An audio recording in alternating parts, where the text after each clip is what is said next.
Welcome to the Concrete Voice. Our guest today is Marty Mooradian.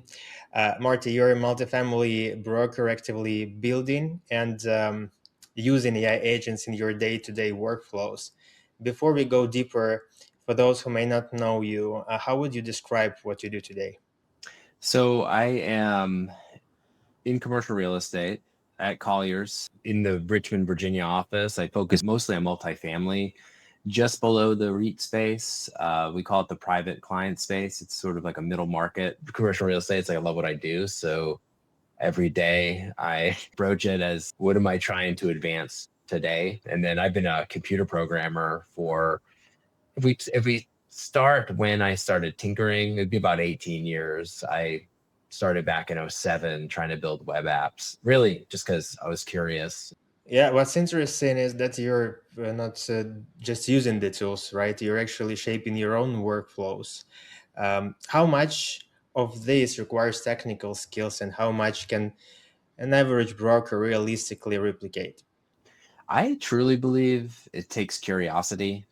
And I do think the know-how of how to prompt a model correctly on just either educating you on how to build it or guiding you through it. And then the folks that build software but don't know how to get it off their computer or Mhm. don't know how to get it to scale, like those kind of things where I'm kind of helping folks on sort of a consulting basis. But I think that this next market, right, or wherever we're entering in right now, isn't for necessarily the technical. It's for the folks that have curiosity, that have the ability to come up with an idea or see a problem and go, oh, I can bridge the gap. It's funny. I started studying AI I watched a whole bunch of videos on machine learning and just sort of what goes behind the models. And for me, that's just very interesting how they do that.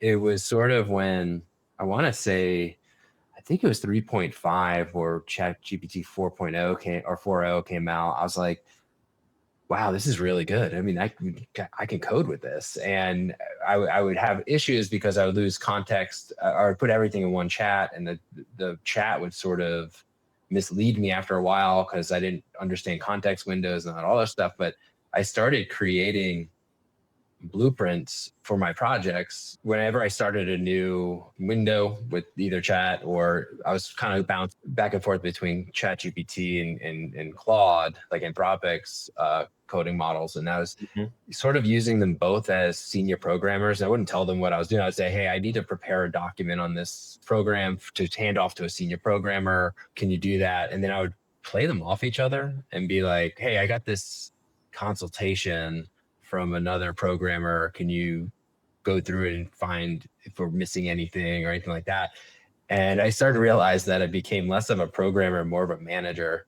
And I kind of was like, oh, I'm a foreman. I'm like building a structure. And if I'm not careful on the way in, it'll build me a beautiful building, but I might not have plumbing or electrical in it. To just go between both as two different personalities, almost like two different programmers that I deal with, and do that. And then between being at Colliers and having a team of me, I have a human assistant, but it's shared amongst a couple other teams. I needed things done that I just couldn't get done. And I was the log jam in my own operation. So if I owed documents to my human assistant or my marketing associate, if I did not do that, if I forgot to send the document, it stopped. And they were doing their jobs. They weren't pushing me as hard as I would like them, but that's not their fault all the time, right?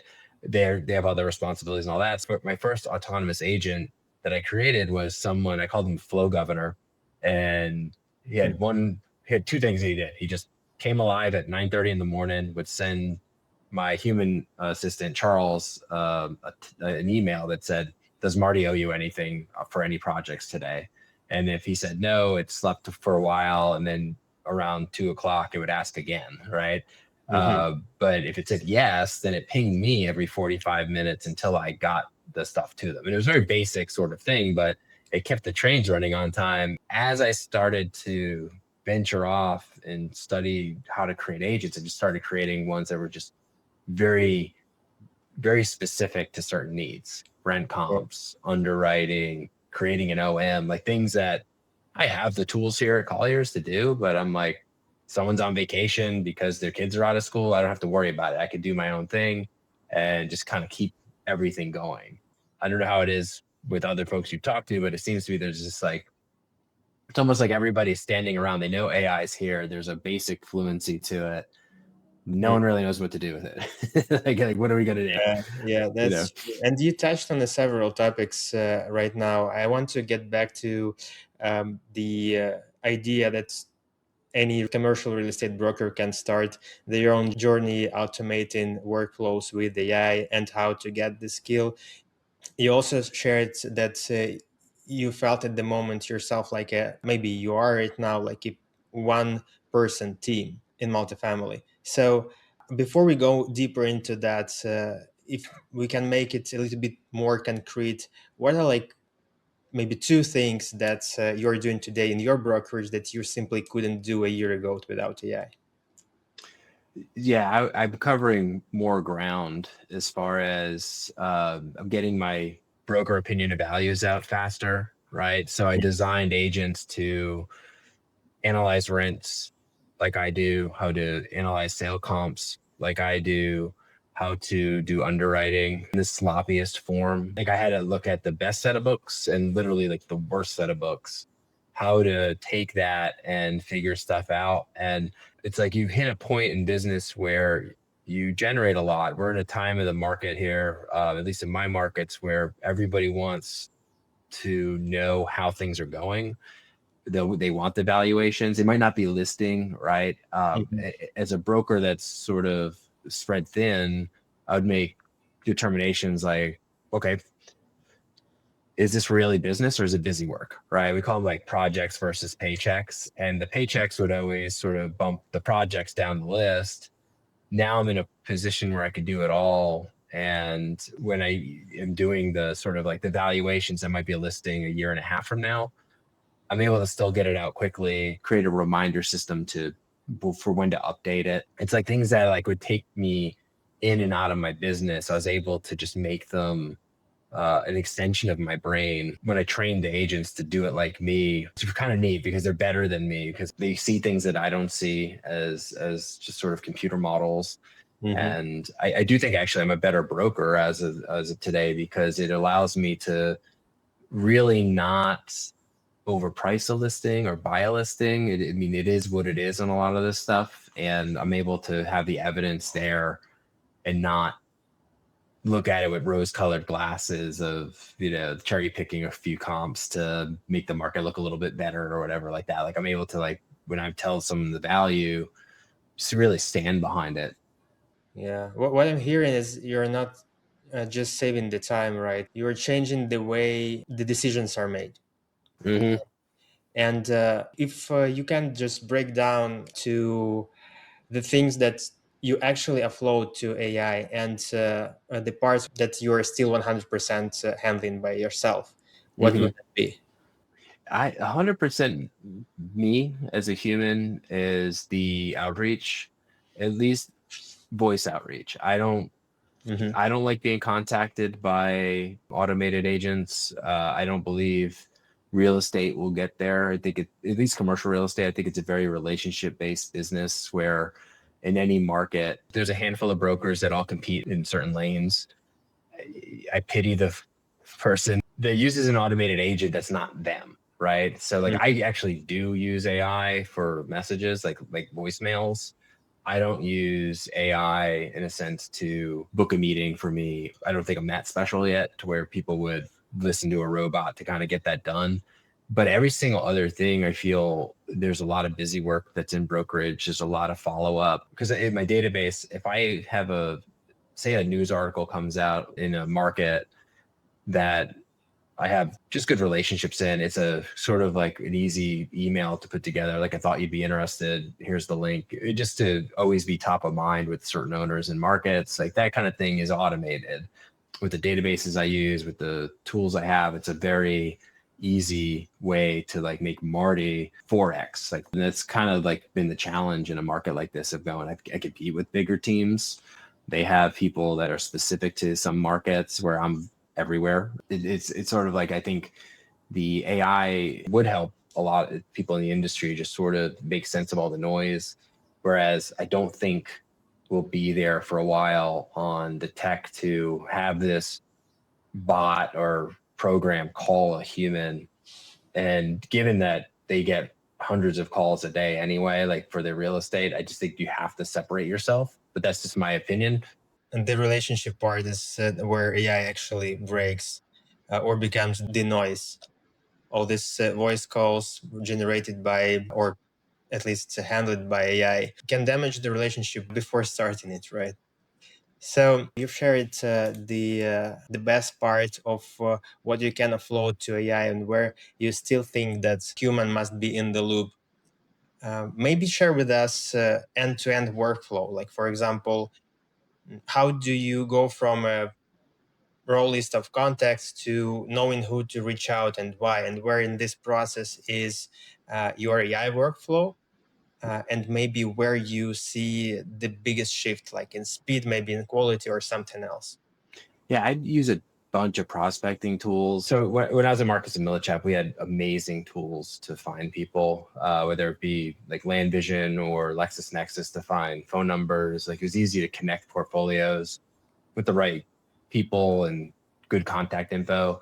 Crexy Pro has been a really good tool of just sort of getting a lot of data fast. CoStar is always out there, but I find that their data is very there's a lot of inaccuracies on that, but I don't expect that to be perfect. Terracotta is one of the tools that I use for my calling. I do a lot of outbound. It has an AI sort of voicemail feature that I love. It has a bunch of other features as well, but it also has a prospecting feature that's pretty good.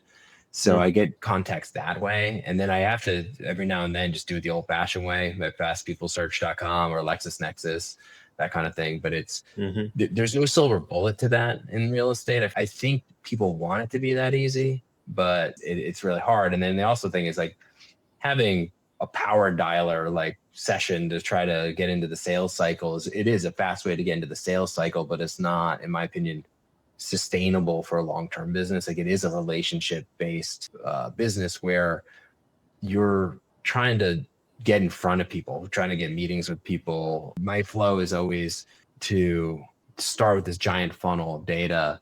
And then if I can just add 10 good people to my database a day, and then not even people I talk to, just like I know that contact info is right and whatever, it goes into my follow-up, and then my database has always been my digital brain that would just take care of my follow-up and tell me who to call on any given day. I go like I have 150 follow-ups that I need to do, and that's not even counting the 750 dials that I set up for the Terracotta tournament that starts today. So it's like I have like more than enough people to call. That 750 is a lot of flushing of the Crexy data and then even the Terracotta data. So who knows what will come out of that. The 150 people that are just in my typical rotation to where commercial real estate's very top of mind. If I talked to somebody a year ago or 6 months ago, they weren't in the market to do anything. Something could have happened in the last week. In this market, I just want to hear the person say, this is a very timely call, and everyone else is just put back in the rotation, and whatever they say, I don't really pay it a lot of mind, because literally the only stuff that's going to happen right now is the folks that say this is a very timely call. So, and the data itself is very important in the AI era, right? So the quality, the accuracy of the data sources that you can really trust are very important, right? So speaking of accuracy, I also wanted to touch on the security. How do you think where security sits, let's say, in the world of self-built CRM or workflow business process systems? Yeah, I have this conversation a lot because it is something what people don't realize. I think when they first start using AI, is it's a pattern generator, right? It wants to make us happy. It wants to solve a problem really fast. And if you're building a tool, especially an agent, right, like wants to be your buddy, wants you to be happy with it, don't deactivate it, kind of thing. When you're dealing with commercial real estate, you have to be the bad cop sometimes, right? Good cop, bad cop, right? You need something to speak truth to you. So like when I'm programming the agents, I try to eliminate sycophancy right away, just because security outside of like hacking and all that other stuff, but like, or like security vulnerabilities, that's one thing. For a broker, your reputation is everything. Your ability to tell a seller something they probably don't want to hear, but in the back of their mind, they respect you for being truthful. That's a completely different sort of realm as well. And I felt a thin line between creating a helpful assistant and then an assistant that is going to tell you what you need. Like I test her like it's no one's business. Like I try to stump her, I try to hack it. She will not give me her or her password to her email, even though I gave it to her, because she was told never to share it. Like there's things that I've kind of programmed in her memory files. She's only allowed to talk about certain topics. She's really good at dancing her way out if someone's kind of trying to get her to talk about things. Like even if someone's being flirtatious with her, one, to never pretend she's a human. If someone asks, to always be honest. There's ways to program them to make sure that they're very tight as far as what they're sharing, what they can talk about, their personalities. And I think it's a very important way to really to approach it, because I mean, the last thing you want to do is create a bot for somebody that's supposed to be, say, like an underwriting agent, and all of a sudden it's giving out yogurt recipes because somebody kind of hacked it, or like giving away some sort of state secrets of your organization. Everything moves so fast, right? There's a lot of platforms that hit now, like OpenClaw opened up the door for a lot of folks to create their first agent, be completely blown away by the abilities of what an autonomous agent can do. But it's not too long before something bad happens, right? Or like the people were already injecting sort of malicious code to mess up the skills that the OpenClaw bot would download and do stuff like that. And when I created my own, I had that kind of front and center that this needs to be reliable.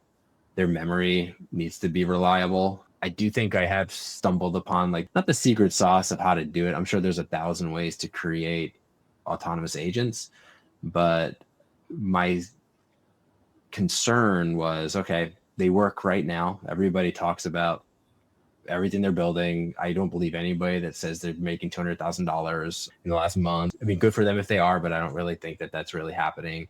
I'm sure there's a lot of great stuff being built, but there's not a lot of stuff that has stood the test of time because it's so new, and we don't know how the agents are going to be 6 months from now, right? Like you keep feeding it commercial real estate data, it'll start to look like a hoarder house, just packed to the ceiling worth of stuff. And it's like, if you need to find a pinwheel or something specific in a hoarder house full of goods and junk, it might, just to try to make you happy, bring you something that resembles a pinwheel, but it's not a pinwheel, right?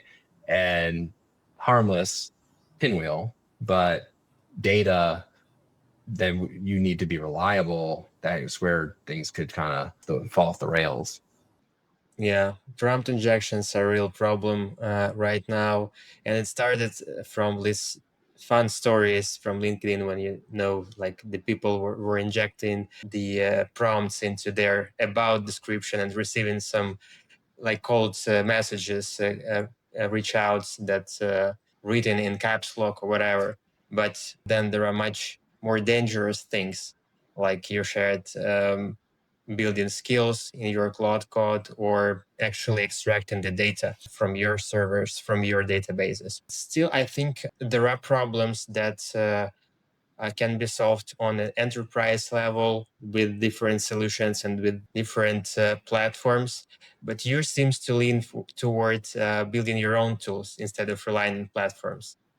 Can you tell why? This all started because I wanted to build my own online database. I was always intrigued in it, understanding how all of that stuff works under the hood. That was just curiosity, right? When the agents started coming out, I always believed that, all right, people are going to create stuff and there's going to be platforms and all that. But if we look at how SaaS is, it's very one size fits all. And I think where this is going, and I hope actually, I see SaaS as being more micro niche now, where you're going to have a lot more competitors that are masters of that space. Like I challenge, I mean, think about Salesforce, great product if you're looking to store data, right? And they're enterprise. So they have like this one size fits all thing. And when I was at Marcus and Millichap, I had a Salesforce account. I used like 12 fields and there's like 45 that were blank, right? And it was just like this one size fits all thing. And then like people were building stuff on top of it and whatever. This new age of especially like asking the models like, hey, I want to build this on my own. This is the problem that I see. This is what I want to do. And then being able to just construct the right tool. Like it's almost like you need a specific size wrench for something. Instead of like getting a wrench and putting an adapter on it and using it, you can have that tool made for you, right?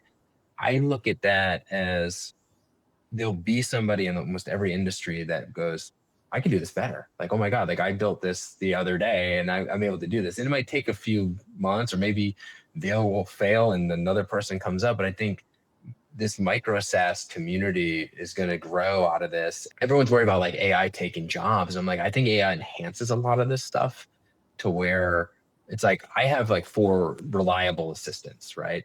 That would cost me almost $500,000 in salary. Like I don't have $500,000 to pay anybody, right? So, but I'm able to like grow this real estate business, making me more robust. And then maybe through that, I could hire one person and then they're going to manage X amount of bots. Feel like everybody's going to find that passion that they have, look at those inefficiencies, and hopefully start off just by saying to Claude or ChatGPT or Perplexity or whatever they're using, Gemini, how would I do this? And then it'll say, this is how you do it.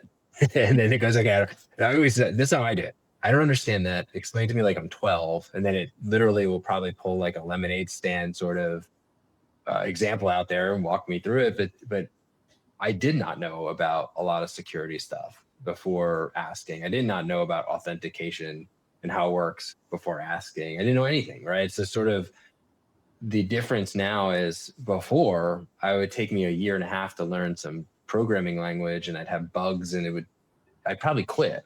Now I can get it done. Thanks. I have a lot of hope for just the industries out there, like all of them. I mean, there should not be these monolithic monopolies in anything anymore because why? Like why? You know? Yeah, and the examples you shared about this software as a service companies in general and platforms that exist are very similar to what we see on CRM side. Like the tools exist, but the workflows are broken. So yes, as you said, it's like a macro niche. So you kind of cover a lot of stuff with one tool. But what you actually need as a broker or other specialist is the workflow for you that works and that delivers results fast, right in optimized way. I share with you this idea of finding the problem that bothers you and go and ask AI, how do I solve it with AI? And then try and next step and next step until you actually get to some level of result where you're comfortable of implementing it, or maybe consulting with someone to help you to get to the final point, right? Do you think that most brokers should be doing this, or is this only for a small group? I would say yes. And I would say to know it, to not dismiss it because, well, one, I mean, I do think it's going to make a lot of people more competitive, right? Where say like in my world, like typically if I was one person alone, I might only be able to have X amount of meetings a week or like at least reach out to X amount of people a week, right? Or do X amount of valuations and broker opinion of values. Like I'd be limited. And now I'm able to be like a little bit faster, right? And then it's like me selling myself to like literally the Commonwealth of Virginia. Like I'm everywhere. I'm in every market. I'm having meetings most of the time in person. We're still an in-person business, but I'm getting around the state, but I'm virtually doing it or whatever. I'm getting my BOBs out fast. And it's like, market's a little slow, but once it catches up, it's going to be off to the races. And like as a broker, we're all flavors of ice cream. So most teams, the way they're set up, you have your senior people, they've been around a while, then they have junior agents, and the junior agents are sourcing a lot of stuff. The seniors have a lot of repeat business that just kind of comes in and all that.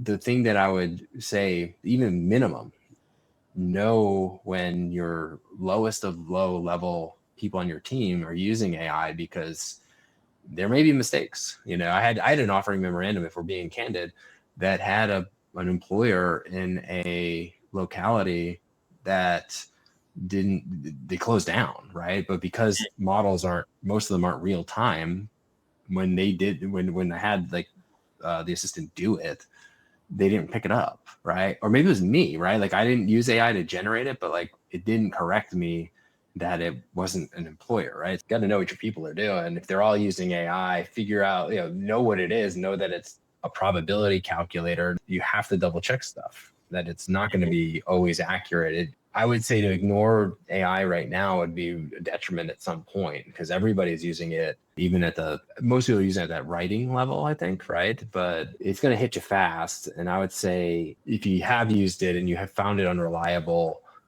assume that you were the reason for the unreliability, right? The way you prompted it or what you asked it or what you were expecting it to do. And then dive a little deeper and use the method of, I don't understand this, help me understand it. Like, help me understand how to prompt better, help me understand how to just sort of learn this skill. What do you think about the responsibility of using AI as a team member? For example, you as a broker, I know that in your team, you're like yourself and AI agents, but imagine you have another person in your team, let's say an agent, and he or she has an AI researcher as an assistant. And this researcher maybe sends a cold email with inappropriate content to Mm-hmm. one of your clients. Who is responsible for that? What do you think? It's funny, all of the stuff I built in the beginning was always sort of, the term human in the loop, right? It never sent out the email. It always put it in the draft folder. Like, I'm not sending out mass amounts of stuff where I can't look in a draft folder and hit send. They're all programmed to do that, right? Any sort of like malicious content out there, or even like one of these agents, you gave it a personality to be a little bit too truthful, right? And someone says something, and brokerage is more of an art sometimes, right? It's you're filtering interactions between parties, right? So if an assistant sees, say, like a buyer and a buyer rep trashing something about the seller or saying something isn't helpful to the transaction, this happens a lot. The broker's job is to filter that out, right? Like, you don't need to poison the relationship, right? Because you're trying to just be the adult in the room, be detached, get the deal done. You don't want to tell this seller that the buyer thinks they're an idiot, right? Mm-hmm. There's ways that, like, you're going to want to kind of have those safeguards on there, to where you just don't have automation for everything. And I would say the way we have it set up, if that happened, that's 100% on the human broker. That's on the broker, right? That's on the human there, because one, you should know better, right? Two, it's like, you do real well in life. You don't need to be so hands off to where you can't read an email, in my opinion. But it's like, these are computers at the end of the day, right? They seem real.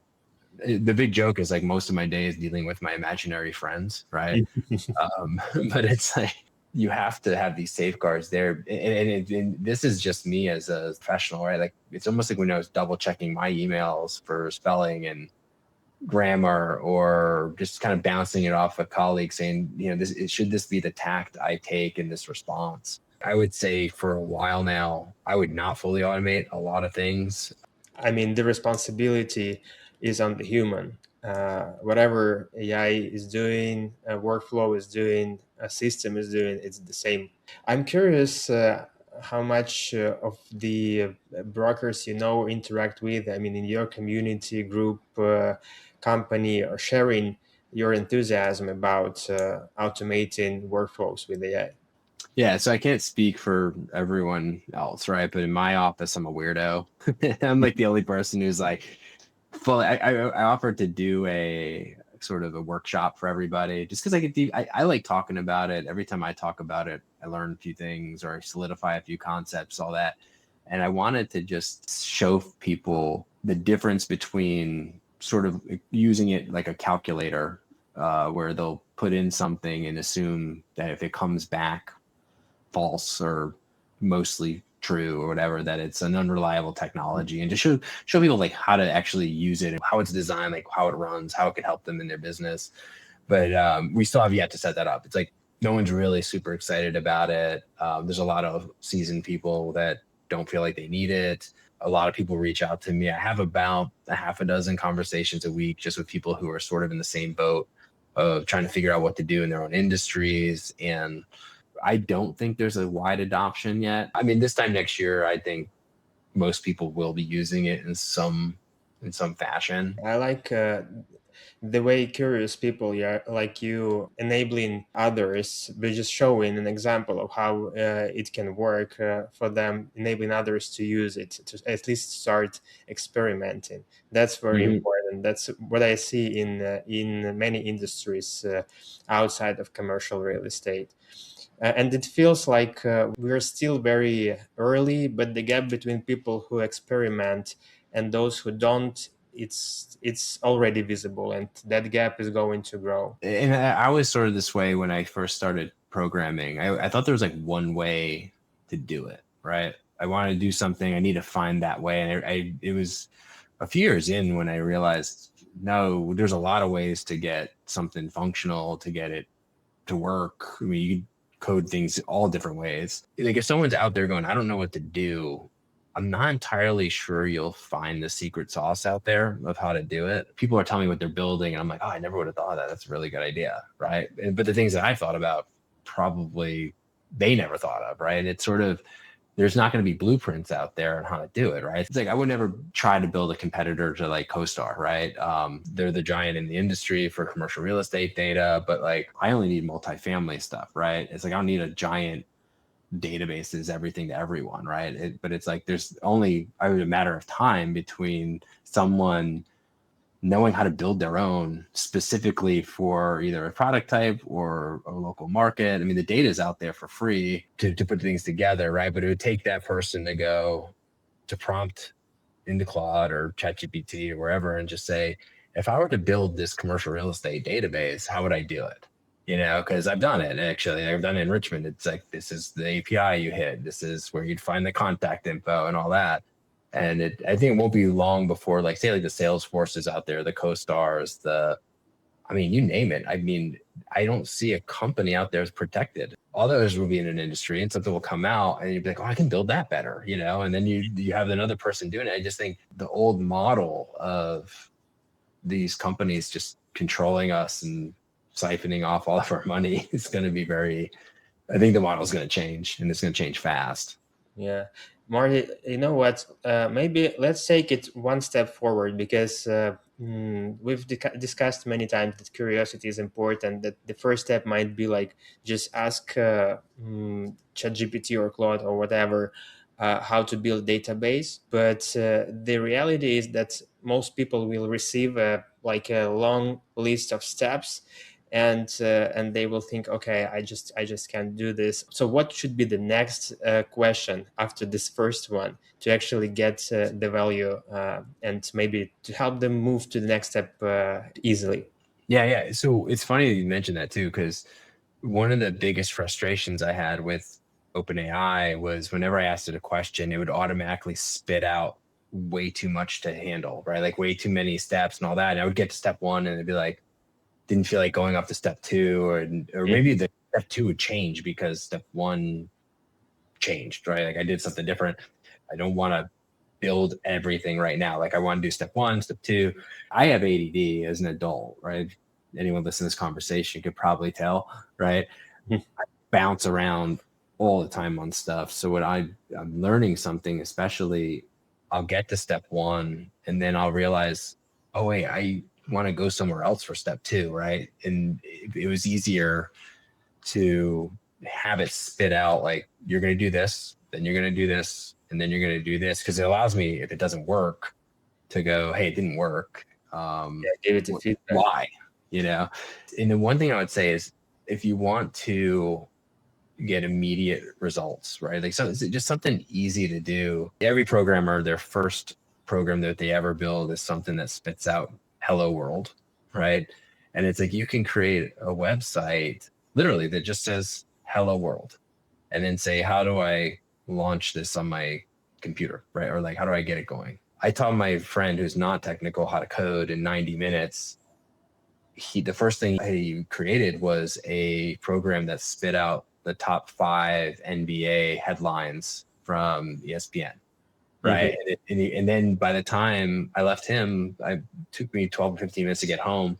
He had already created a second program that I forgot what that one did, but it was actually like, oh, it's kind of cool. Like it's not something I would have created, but he wanted to do it and he did it. And it's just like, I think there's ways to do these things to really baby step you through the process. And the coolest thing is if you say, I'm a newbie, I don't even know what Python is. I don't know what Virtual Studio Code is. Treat me like I have no information on any of this. Yeah, And teach just like 5 years old.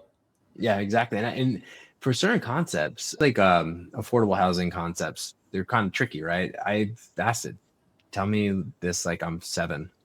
And then Mhm. it really does. And then you're like kind of like, okay, you could tell like I'm 20. Mhm. Yeah, depends on how deep you want to go. Yeah. Well, that was a great and inspiring conversation, Marty. Thanks for being ahead of that curve and sharing how you approach it. Yeah, man. I think thank you so much for having me on.